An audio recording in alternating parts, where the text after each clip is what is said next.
Nyun sewu niki sebentar Pak Kyong, kita mengambil hikmah pelajaran dari perjalanan beliau yang luar biasa mewujudkan manis tatoa ilaihi sabila. Nah, silakan mungkin kita terinspirasi surat Al-Hujurat ayat 13, ya ayuhan nas inna khalaqnakum min dzakari wa unsa wa ja'alnakum syu'uban wa qabaila lita'arafu inna akramakum indallahi atqakum. Wahai manusia, sungguhnya aku menciptakan kamu dari jenis laki-laki dan perempuan berbangsa-bangsa dan bersuku-suku supaya kamu saling kenal mengenal. Sesungguhnya orang yang paling mulia di antara kamu adalah orang yang paling bertakwa. Nah, ini tadi saya pagi ditanya Pak Sentot, itu teman kuliah apa-apa? Saudara sesama muslim. Belum jawab kayak niku.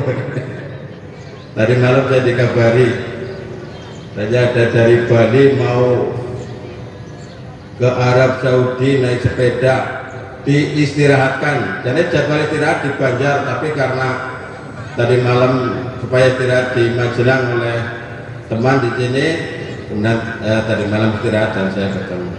Silakan ta'aruf, perkenalan Mas di depan ini. Assalamualaikum warahmatullahi wabarakatuh. Bismillahirrahmanirrahim. Ya, saya nama Supardi, lahir di Kediri, tetapi besar di Bali. Dan pastinya pertanyaannya adalah sekarang dari mana mau kemana, tujuan apa, dan kenapa kok mampir di sini. Ya singkatnya begini, 20 Juli kemarin grup kami namanya Go West 2025, itu grup sepeda.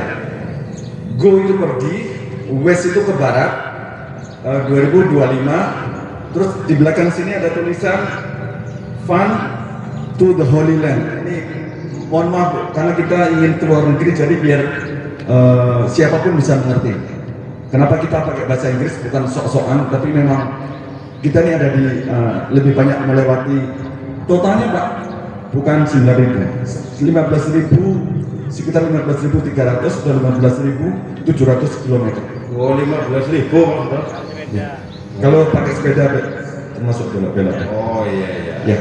Nah, kenapa saya sampai di sini? Karena kita nggak kenal sebenarnya. Ada saudara Ibnu.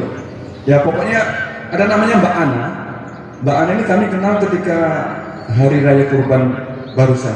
Ya, orang Salbu yang di sana di kapal. Orang Sebu ada di Denpasar, namanya Ibu Ana Rohana.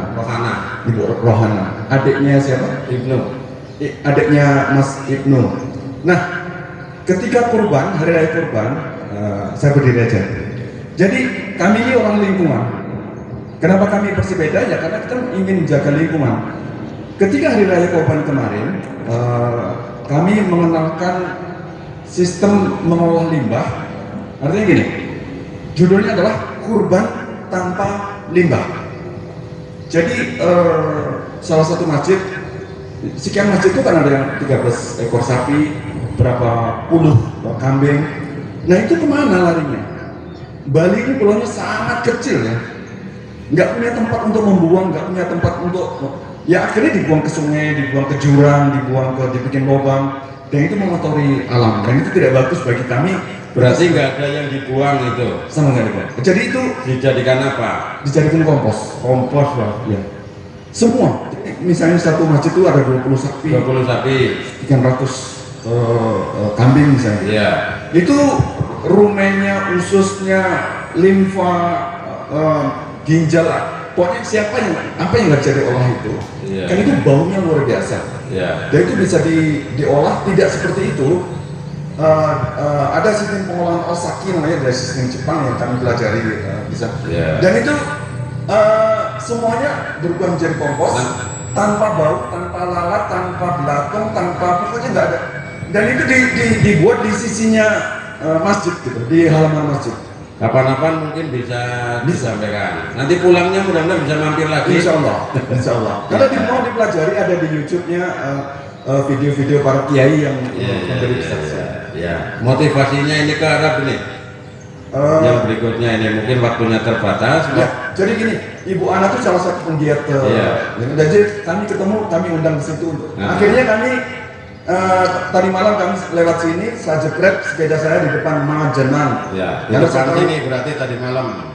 Tadi malam saya parkir, maghrib lah saya sini. Maghrib. Saya foto situ, saya jepret, saya share ke grup. Salah satunya Bu Ana. Bu Ana langsung telepon adiknya, kakaknya, tolong itu yang rambut panjang itu di stop itu. Karena itu penting banget gitu. Iya. Nah, mungkin ada yang nanya, Anda ini mau ke tanah suci kok tampangnya kayak rocker, kayak nggak pantas gitu. Kayak rocker, kayak preman gitu ya. Kayak preman ini. Justru Bu, maaf ya, saya akan potong rambut sekaligus tahalul di tanah suci. Alhamdulillah. Ya, mudah-mudahan nanti bisa sampai sana sehat, tahalul di sana, bisa umroh, mudah-mudahan bisa haji. Amin. Nanti saya sampaikan kepada pemangku kebijakan yang bisa saya bantu. Mas Daniel, terima kasih.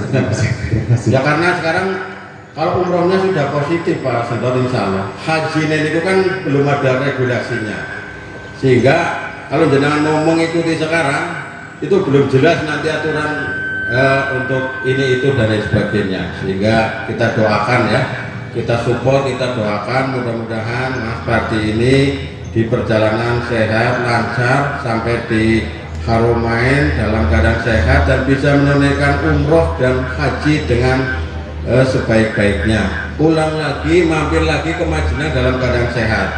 Amin ya robbal alamin. Luar biasa ini. Tadi berapa? 15.000 ya? Oh ya. Memang sudah pernah pergi jauh, Mas? Pernah goes jauh? Kemana aja? Mungkin bisa ini. Saya bulan April kemarin dari Bali. Dari Bali itu di Idul Fitri hari kelima, pasaran apa namanya, Kupatan kalau di Jawa Timuran itu, Kupatan di hari kelima. Saya berangkat ke Jakarta lewat sini juga. Lewat sini juga. Oh, mampir ya. Terus baliknya lewat sini juga. Saya share foto saya persis kayak tadi malam itu di grup. Terus itulah tahu Mbak Ana itu, oh rumahku dekat situ gitu. Di grup dia komen seperti itu. Ya, terima kasih. Ke Jakarta.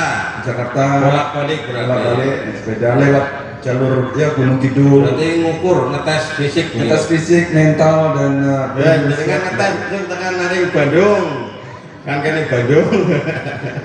Ya Allah. Terus kalau Bali udah biasa ya. Ke Jawa selain ke Jakarta. Kami kebetulan sampai sekarang tercatat sebagai orang pertama yang mendaki Gunung Tambora di mana itu? Sumbawa tengah, yang dekat Lomoyo yang lagi Dai sering ke situ tuh. Naik gunung, naik sepeda. Pakai sepeda sampai puncak. Jenengan gawa sikil kula jenengan sampe gawe sabot ya. Nih. Ya, itu penting banget karena Gunung Tambora itu meletus 1815 dan itu menciptakan sepeda pertama di dunia oleh orang Jerman namanya Karl Drais. Terinspirasi dari letusan gunung itu. Terima kasih sudah hadir di sini. Monggo nanti mungkin bisa sampai selesai, nanti kita kalau ada waktu bisa lain-lain setelah ini. Ya, tadi saya nge-share di grup teman-teman goes. Ternyata teman-teman goes Majenang lagi pada di Dieng, Wonosobo tadi saya. Iya, saya nge-share ke Mas Popik Barusalam itu dan sebagainya. Teman-teman. Kalau enggak mungkin bisa ketemu, bisa mengantarkan, atau mungkin ada di sekitar sini, nanti silahkan kalau mau ngantar. Jenengan armelu duduknya ya kena, gitu ya. Baliknya ngepit. Berarti besok pulangnya ngepit kan bersepeda lagi ya Mas ya? Bersepeda lagi. Oh iya, nih dipegang dulu ya. Bersepeda lagi dari sana ke sini. Pokoknya ke sana naik sepeda, baliknya tetap naik sepeda. Ini kan Indonesia, Jakarta terus nyebrang, terus sampai ke Sumatera, terus di Dumai itu akan ke Batam, terus dari Batam, Singapura, Malaysia, Thailand, Myanmar. Nah ini Myanmar. Nah ini masih tanda tanya. Mudah-mudahan selamat. Kita coba aja. Dan gawat keliwat-liwat di mana. Ya, termasuk yang sekarang lagi konflik lewati enggak itu ya? Karena kita mau nggak mau pasti lewat Pakistan, India, Iran pasti lewat. Iran, Kalau ya? korban naik sepeda itu harus masuk Selat Hormuz. Iran terus Selat Hormuz yang ramai kemarin itu. Iya. Wah, ngepit bu, ya benar-benar litarofu maringana. Nah, ini mengikuti jejak dan niatan dulu Pangeran Diponegoro. Ya, mudah-mudahan nanti tersampaikan. Selamat sehat ya Mas ya. Ya. Nah, terima kasih, mungkin buat closing statement silahkan untuk Ya Bu, sebelumnya. ya kami mohon doa restu juga ke semua rekan-rekan sahabat sepeda, sahabat muslim, sahabat, karena ini penting untuk menjaga alam. Dan kita kalau kami sebenarnya mengikuti sunnah Rasul bahwa semua ibadah, sholat, puasa, naik haji itu adalah untuk kesehatan. Kesehatan tadi disampaikan kan sama Bapak tadi, saya cetakan kok berbangsa-bangsakan, saling kenal. Nah, kita kalau naik sepeda itu kan mau nggak mau saya kenal orang Malaysia, saya kenal orang Vietnam, saya kenal Thailand, saya kenal orang Myanmar. Paling nggak belajar dari sana. Kan? Jadi kalau kami naik pesawat ya bisa aja gitu, karena biaya naik sepeda ini jelas lebih banyak. Karena harus stay di sini. Tapi kita ingin belajar itu yang ingin kita dapatkan. Jadi jangan ke sana tinggalnya juga, misalnya kami orang Majenang, hotelnya isinya orang Majenang. Ketika tawaf orang Majenang juga. Jadi lempar jumroh, itu Majenang. Terus kapan kita belajarnya gitu? Paling nggak kita kan nanti kalau kesana sendiri itu ketemu sekian banyak. Jadi kita ingin tahu apa sih tradisinya, apa bahasanya, apa rahasianya, kenapa orang itu tinggi-tinggi, kenapa orang itu hitam-hitam, kenapa ini putih, dan sebagainya. Jadi ya dengan semangat belajar itu kami dan menjaga alam kalau bisa ya. Oke, gitu Pak. Ya, terima kasih. Jazakallahu ahsanal jaza. Sehat-sehat, lancar-lancar, sukses selalu. Nanti mudah-mudahan pulangnya bisa mampir, bisa di sini, bisa ke Darul Ulum untuk menyampaikan motivasi kepada santri juga boleh. Nanti mudah-mudahan waktunya bisa lebih lama lagi. Terima kasih. Matur nuwun dan selamat jalan, selamat menempuh perjalanan jauh sekali. Mudah-mudahan sehat, lancar, dan sukses selalu. Bisa ketemu lagi di waktu yang akan datang. Assalamualaikum warahmatullahi wabarakatuh.